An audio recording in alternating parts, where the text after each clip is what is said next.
first LEGO Star Wars was kind of a runaway hit. It really blew everybody away. Now that we're coming back with LEGO Star Wars 2, we're giving you more LEGO and more Star Wars elements. The storyline of the game is to follow the 3 original Star Wars trilogy movies, so picking up at the beginning of Episode 4, A New Hope, and playing all the way through the end of Episode 6, and ridding the world of the Empire menace.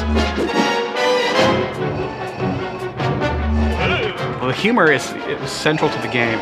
The ways you see that are in some of the character interactions, as well as in many of the cutscenes. The core mechanics of the game are simple enough that anybody can just pick up the controller and start playing and start having fun with it right from the get-go. So it's not a shallow game at all. There's tons of things to do in there, and it's really up to the player to find all of them. Obviously, what everybody wants to do with Legos is build things with Legos, and that is an incredibly important part of LEGO Star Wars 2. You'll walk over and you'll see a little stack of Legos sort of jumping around, indicating that there's something to do with them. Take any non-droid character over, press a button, simple one-button press, and that character can build whatever it is to be built there, and there's always a reward or a payoff for doing that. First, we have the story mode of the game, and this is what tells the actual story of the movies, and you use the characters that you remember from those scenes that you control throughout those levels.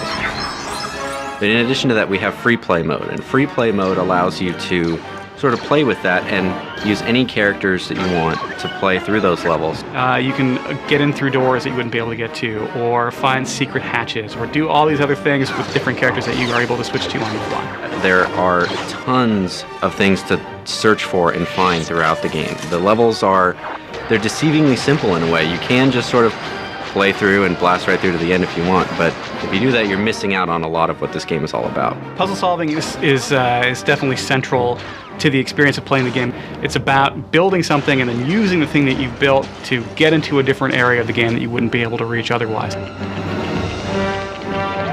In the console versions of the games, we've got 2-player drop-in, drop-out co-op. Another player can just pick up the controller and press start and jump right in and take control of that other character, and you can have both people on the screen at the same time.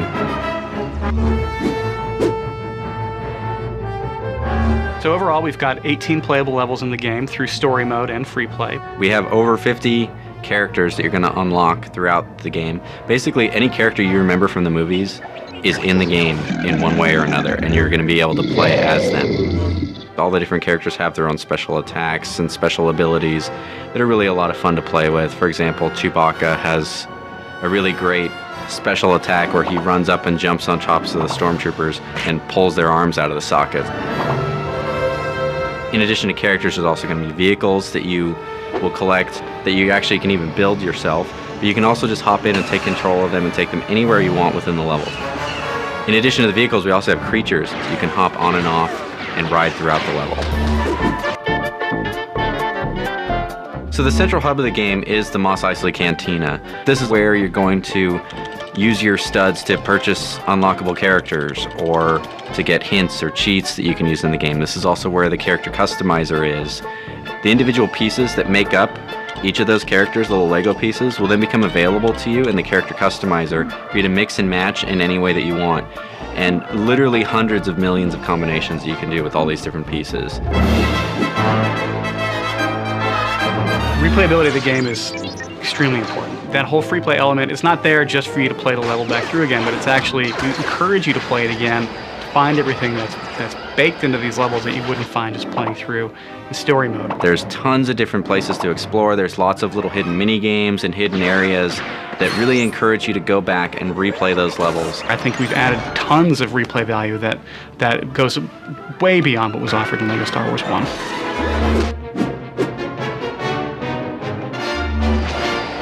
I think one of the things that makes LEGO Star Wars 2 stand out is its ability to cross all boundaries with all different types of gamers and even appeal to people that maybe are not necessarily consider themselves gamers. We didn't just throw the game into the timeline of the original trilogy movies and not add anything, so it's everybody's favorite movies, everybody's favorite characters, but now with all these new great features as well. I think that anybody who loved the first game, they're going to really love the second game. You know, the word that gets thrown around here, you hear sometimes, is enchanting, and it really is an enchanting game. If you're not taken by LEGO Star Wars 2, then you've got a cold, cold heart.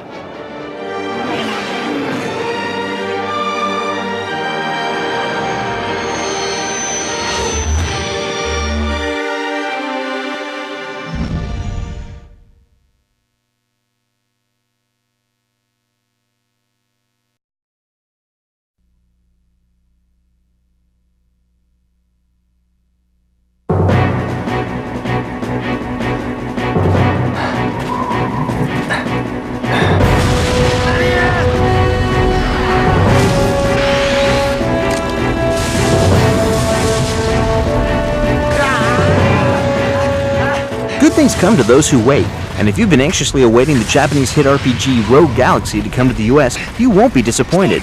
Level 5 has been putting the finishing touches on the American version, which includes some very cool surprises.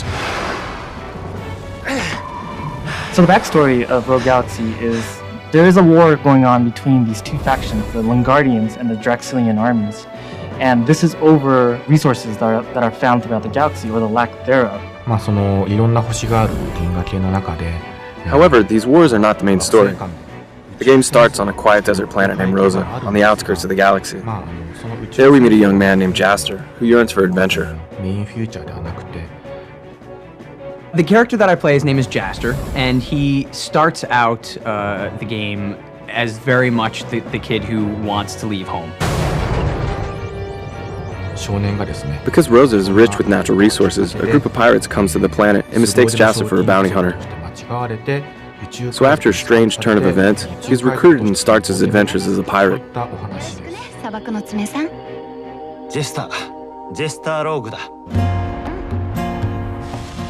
Throughout the adventure, you travel from planet to planet seeking a treasure of unimaginable value. There are various planets, civilized ones and uncivilized ones. Ones with dense forests, or sparse deserts. Every time you play one of the many planets, I think you'll find new discoveries. The main theme is that the pirates are hunting an amazing treasure. Players are searching for the planet that holds this treasure.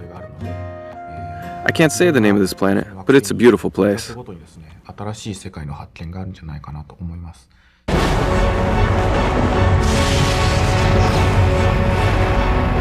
As you travel the galaxy on the Dorganark, a spacecraft modeled after a classic pirate ship, you recruit others to join the gang of pirates.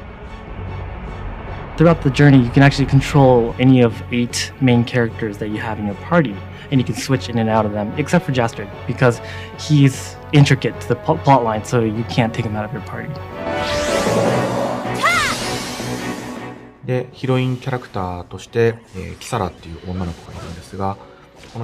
heroine character is Kisara, who's the daughter of the pirate captain. She fights with a dagger and is an expert in the martial arts.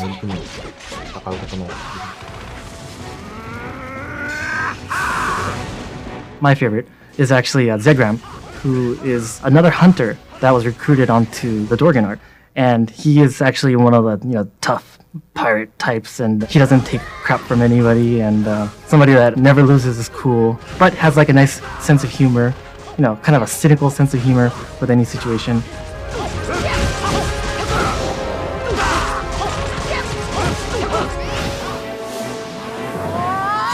So my second favorite character is Lilica, who comes from a jungle planet, and she's one of those warrior princess types, sexy but tough. And she's played by a really great voice actress, so I think everybody will enjoy her. Something is causing the problem in the village. If we can find the source, we can save the villagers. Just like most Japanese imports, all of the voices needed to be re-recorded for the US version. And true to the high standards of the game, the development team did not skimp on talent. What we tried to do was try to capture the essence of the character. What is Jaster like? What is Kisala like? What kind of teenagers would they be if they were American kids? That's why we have, Will Friedle, who captures the essence of the character. He captures its energy, his enthusiasm and his youthfulness. You know what's funny? One of the things that actually really helps prepare for a character in a video game role is being a gamer. And I've been playing video games my whole life. Today, for instance, we were doing a scene where we had to do a lot of what actors call oofs and ughs, where you're getting hit or you're getting punched or, this type of thing. And it's just like an oof or an and there's really not much to play off of. But when somebody in the booth then says, this is a specialty move, as a gamer in your head, you're going, okay, this is hitting a whole bunch of buttons at one time to build up your power, and this is where the big move comes along. So having played video games for so long, it actually really helps in the process of recording them.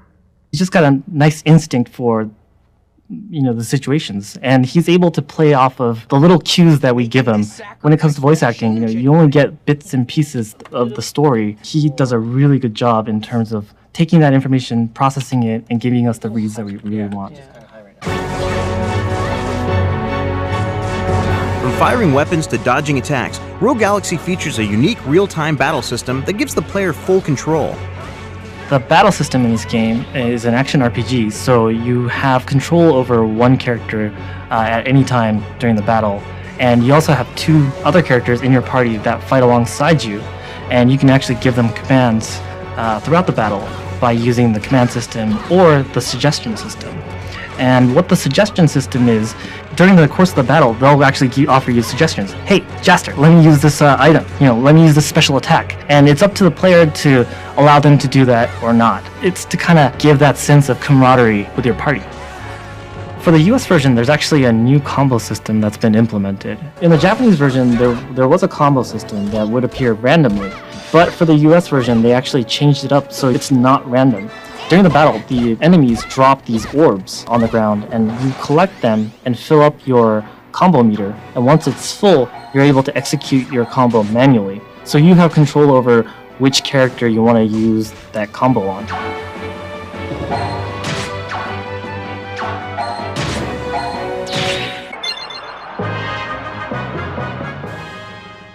If an outrageously large, seamless universe wasn't enough, Level 5 included a bunch of mini-games to increase the replay value. One of the major things is the Insectron tournament, and this is basically where you go around and you have these traps that you can actually put down on the ground with a bait. And as you're exploring the galaxy, you find a certain location that you can actually put the trap there, and you can actually capture these Insectors. And what these Insectors are these little creatures that you can actually then rear and raise and train to fight in this large tournament called Insectron Tournament. It's actually a really deep system, and the team put a lot of effort into making this really fun. I mean, I hope they don't get too sidetracked from the story, but it's actually really worth doing.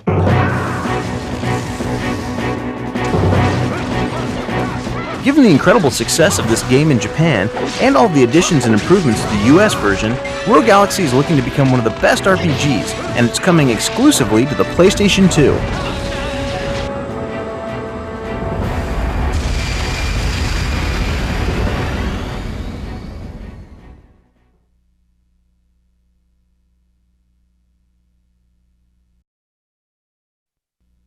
This title not yet rated. The end is near. The Grim Reaper is paying you a call. For the first time ever, Billy, Mandy, and Grim are coming to a video game. All the bizarre supernatural fun of the grim adventures of Billy and Mandy is faithfully captured in this hysterically paranormal adventure. With super 3D state-of-the-art truer-than-life monster graphics! In battle mode, join in on the multiplayer mayhem and play as other favorite characters. Fight up to 3 of your friends to see who'll be the last one standing. TV must be bro. Play with a friend or play against a friend and go face-to-face with creatures like Cerberus, the 3-headed dog. And everybody's favorite, the brain-eating meteor. So why don't you be a pal and bring me some brains? Okay! The Grim Adventures of Billy and Mandy, coming fall 2006. Game over.